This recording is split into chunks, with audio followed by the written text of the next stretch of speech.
house, and I honestly didn't even know that I was catching it until after it happened. You're not taking pictures of this? When she came out, she was like, "You're not taking pictures of this house, are you? Diddy's kids are inside." And automatically, I was already terrified. I'm not going to lie, the second that she came out. But the second that she said Diddy's kids were also inside, I was like, what in the world? And I thought that that part was crazy because I always thought that they stayed in the Miami home. And I knew at the time that they were having trouble finding Diddy's son, Justin Combs, because he's named in a couple of different lawsuits with Diddy. And they were unable to find him to serve him with those lawsuits. And then I automatically started thinking that this woman would have had to see me on like a camera or something, because I was in the street when I was taking pictures. I never went up to his house, up to the gate, or anything like that. I stayed in the road. So fear went over my whole entire body, and I got back in the car and I sat there for a minute just processing everything that was happening. And then I'm like, we really need to get out of here. And when I first saw this woman, honestly, at first she resembled Diddy's mother to me. She had a wig on that was kind of similar to how Diddy's mother puts on wigs. So at first I was thinking it was her,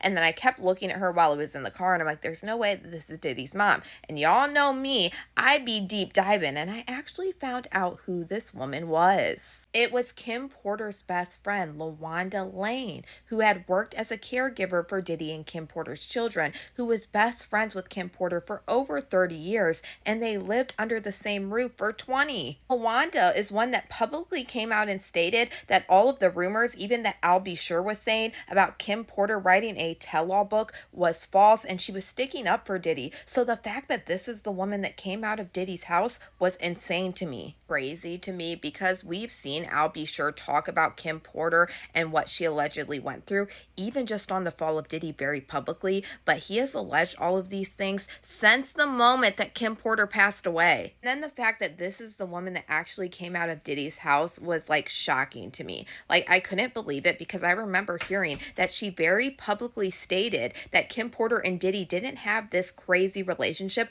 like a lot of people were alleging. That whole experience honestly was crazy. I honestly wouldn't change it. I'm so glad I was able to see Diddy's house for a few minutes in person to get the depth of, wow, this man literally had everything, and now in a month's time he could lose it all. I will tell you, when I went to this house, I was not expecting anybody at all to be there, to live there, anything, because I knew Diddy had listed the house and I knew he had trouble selling it, but I didn't think anybody was still living there. I thought everybody was in his Miami mansion. But y'all let me know what you guys think about all this in the comments.